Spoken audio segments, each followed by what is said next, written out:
week's video is sponsored by Fidelity Investments.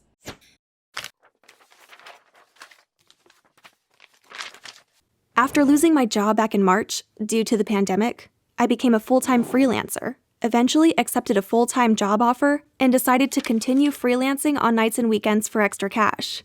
However, since my husband also lost his job a few months ago and works in the culinary industry, so the job hunt has been especially tough, our household income is only half as much as it used to be.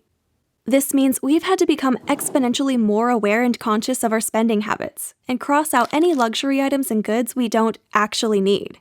While I consider us to be in a comfortable financial space, we can pay the bills, private insurance, groceries, and can afford indulgent goods every so often, and I am infinitely grateful for this privilege. We did have to make more than a few lifestyle changes.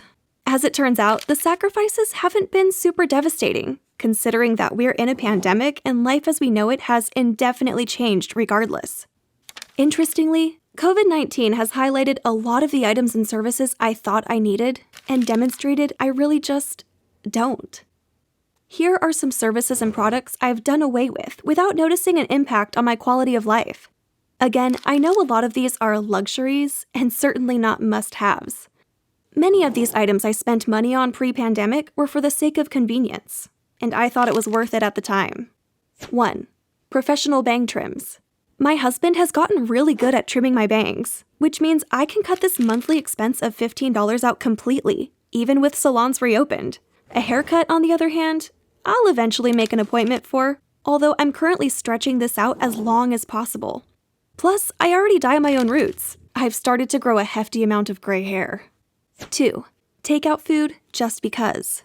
While we still have room in our budget to get takeout once a week, pre-COVID, I'd order myself sushi for lunch just because I was feeling stressed that day and didn't feel like making a wrap or eating leftovers. Or we'd do takeout on a Thursday, even though we had a casserole planned because both of us were too tired to cook. When I first lost my job, I did the math and was shocked by how much money we were spending on takeout food and eating dinners outside. We've since pared way back and never order delivery spontaneously anymore.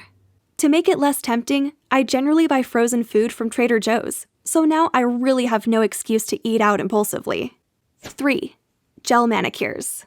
Well, I had slowed down on professional manicures in 2019 anyway. I started a remote job mid-year, making shiny, pretty nails very unnecessary. It was still an occasional treat from time to time.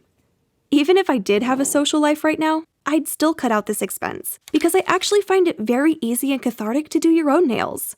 Plus, if you need guidance, check out YouTube videos that show you how to paint your nails to achieve a professional-looking finish. 4. New hardcover books. One of my biggest indulgences was buying new books as soon as they came out. I'd justify this with, books are worth it, they're books. And they are, but I learned you can get savvier with how to obtain newly released novels.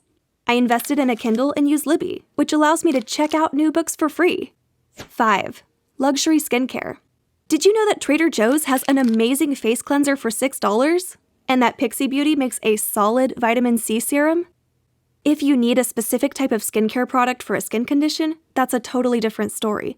But for me personally, not going all out with skincare hasn't made me break out like I initially feared it would. 6. Ubers.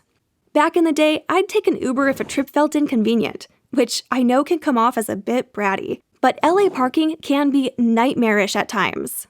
Honestly, paying for parking alone could cost as much as a single cab trip, and at the time, the $7 to $12 Uber trip plus tip felt worth it. Not to mention, if I was riding with a friend, we'd split the cost. Of course, I'm not really going anywhere these days, but when I do, I just drive my own car, and if I have to parallel park, I do.